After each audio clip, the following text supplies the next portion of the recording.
Assalamualaikum warahmatullahi wabarakatuh. Selamat datang teman-teman di podcast Ren, podcast yang ngobrolin kajian keislaman yang kontekstual dan kontemporer.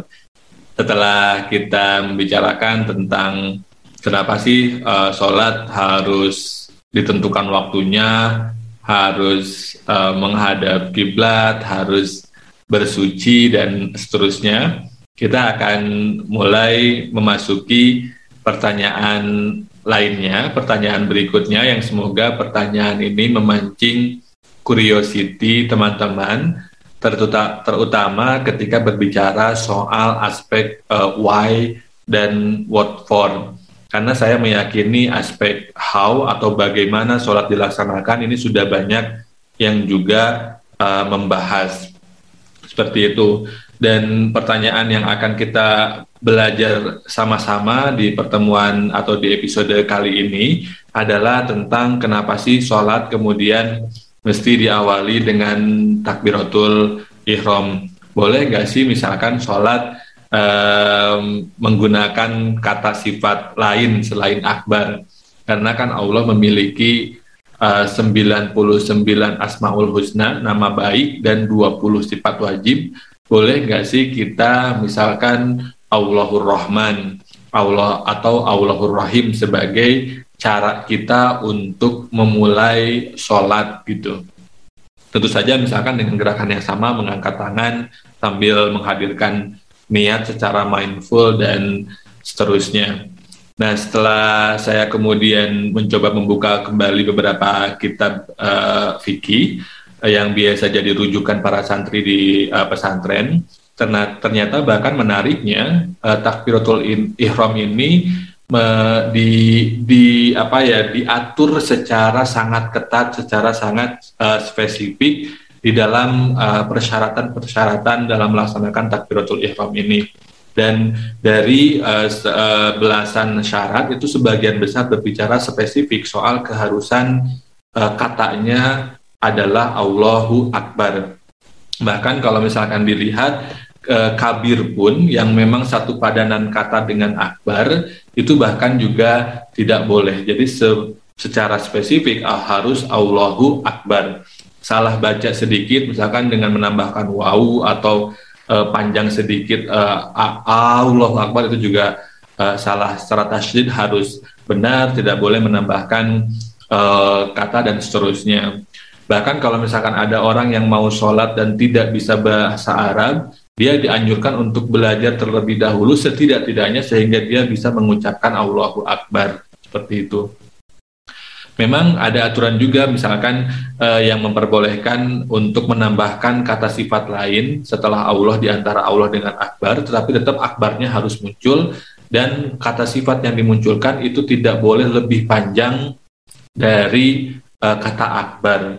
Misalkan Allahur Rahmanur Rahim, akbar itu tidak boleh karena Ar-Rahman dan Ar-Rahim dibaca lebih panjang daripada akbar. Nah, ini menunjukkan sekali lagi pada bagaimana Allahu Akbar ini menjadi sangat wajib, sangat penting, tidak tergantikan dan tidak boleh digantikan, terutama dalam cara kita memulai sholat dengan takbiratul ihram.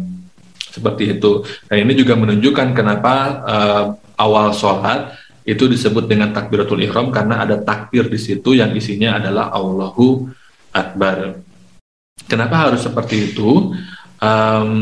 Karena yang pertama adalah secara fikih memang diharuskan demikian. Kita di episode awal pernah juga membicarakan pada bagaimana sholat sebetulnya juga ada ihramnya. Ketika kita takbiratul ihram, kita melakukan takbir, menyebutkan Allahu Akbar, meyakini kemahaakbaran Allah, yang kemudian sikap tersebut, aktivitas tersebut berkonsekuensi pada kita dibatasi oleh ihram sholat yang membuat kita tidak diperbolehkan untuk melaksanakan sesuatu yang sebelumnya boleh ketika kita tidak sedang sholat. Misalkan makan, minum jadi tidak boleh, bergerak lebih dari 3 kali berturut-turut jadi tidak boleh, atau hati kemudian ingkar dan ingin keluar dari sholat juga itu tidak diperbolehkan. Singkat kata, ihram kemudian melatih kita untuk memiliki kecenderungan hati yang hanya pada aspek positif, berbicara hanya yang baik, dan bertindak hanya juga yang baik. Dan semua itu, ihram itu harus dimulai dengan bertakbir, yang alasan pertamanya adalah secara mudahnya tentu saja karena secara fikih diharuskan demikian. Kalau tidak dilakukan, maka kemudian salatnya berpotensi tidak sah secara fikih. Kemungkinan jawaban yang kedua adalah, bagi saya, kenapa takbir dan Allahu Akbar secara spesifik ditentukan dan diwajibkan adalah agar kita sadar bahwa kita ini bukan pusat alam semesta. Kita kadang-kadang karena kita diberi anugerah oleh Allah kemampuan dan pengetahuan untuk mengetahui alam semesta, untuk mengintip alam semesta dengan segala keterbatasan kita, kadang-kadang kita merasa bahwa kita ini adalah pusat alam semesta. Apalagi ditambah dengan fakta bahwa Allah memilih kita sebagai khalifahnya di muka bumi, bahwa kita diberi akal dan dianggap sebagai makhluk paling sempurna. Kita kemudian merasa besar, merasa pusat alam semesta, merasa menjadi strata paling tinggi di antara hierarki makhluk-makhluknya Allah. Nah, melalui bertakbir, kita diajarkan untuk menyadari bahwa kita sebetulnya nihil, tidak ada, rendah, tidak berharga, dan seterusnya. Kita ini bukan pusat alam semesta. Kita ini zarroh kecil di hadapan alam semesta yang demikian luas. Nah, sehingga menarik kalau Allahu Akbar itu kan, kalau saya menerjemahkannya adalah Allah Maha lebih besar. Sehingga seberapa besar pun kita merasa ada Allah yang maha lebih, dan lebih besar lagi dari segala kebesaran yang kita pikir, kita miliki sebagai seorang manusia, baik kebesaran karena faktor sosial, ekonomi, politik, kultur, dan seterusnya. Sehingga dalam hal ini kita sebetulnya diajarkan untuk rendah hati, untuk memiliki kesadaran posisi bahwa di hadapan relasi cinta kita antara si pencinta dengan kekasih Maha Akbar ini, kita menyadari posisi kita ini sebagai hamba yang rendah, yang hina, yang butuh rahmatnya, yang fakir terhadap rahmatnya Allah, sehingga senantiasa butuh kasih sayangnya, butuh rahman rahimnya, butuh anugerahnya, butuh rezekinya, sehingga kita datang, kita memulai proses kita bertatap muka dengan Allah, proses dialog, proses doa kita melalui salat dengan Allah, dengan sebuah kesadaran bahwa kita rendah, bahwa kita senantiasa membutuhkannya, dan bahwa Allah tidak membutuhkan kita, bahwa kalaupun kita tidak sholat, Allah tidak rugi sama sekali dan tidak berkurang kemahakuasaannya. Dan tidak boleh kemudian dengan kita datang dalam sholat dengan perasaan bahwa kita besar, bahwa kita memiliki jabatan yang tinggi, harta yang banyak, bahwa kita pintar, bahwa kita saleh, dan seterusnya. Kita datang dengan kesadaran rendah, kesadaran penuh dosa, kesadaran butuh kepada Allah, sehingga kita memuliakannya. Kalau dalam analoginya Rumi, sederhananya, singkatnya adalah tidak boleh ada dua aku di dalam rumahku. Kita anggaplah ketika kita datang ke masjid, kita masuk ke rumahnya Allah, kita akan bertatap muka dengan Allah, dan tidak boleh ada dua aku di dalam rumah itu. Hanya ada Allah lah sebagai pemeran tunggal, pemeran utama. Kita lebih tidak penting lagi dari sekadar figuran. Dan kalau saya boleh melebar sedikit, itu sebabnya kemudian ketika saya berkesempatan untuk berhaji, saya tidak pernah selfie dengan belakangnya.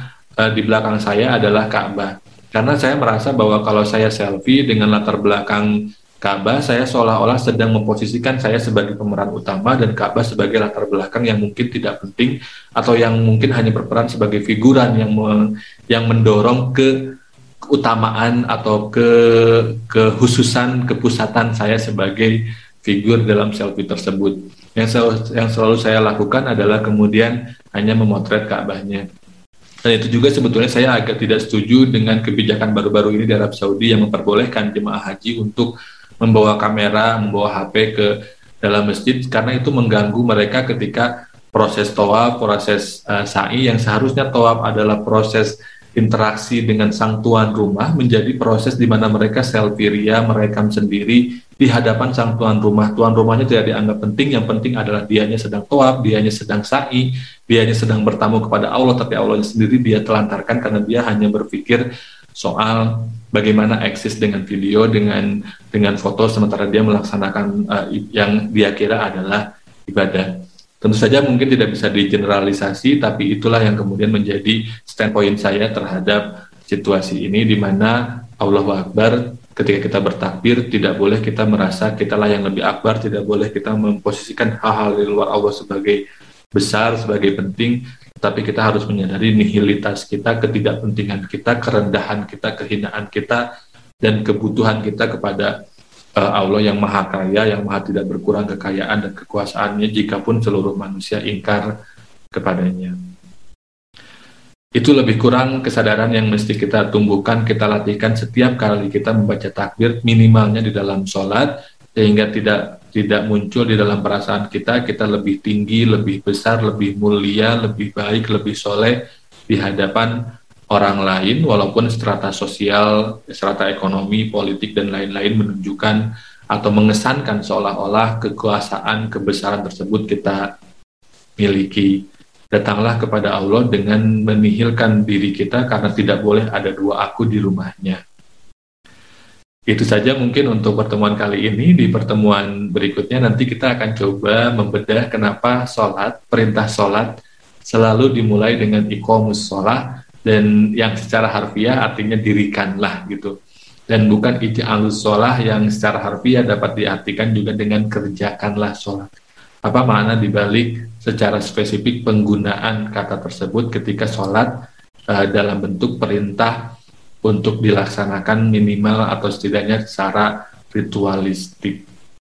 Seperti itu saja, kita akan ketemu lagi insya Allah di episode berikutnya. Terima kasih, semoga ada manfaatnya. Wassalamualaikum warahmatullahi wabarakatuh.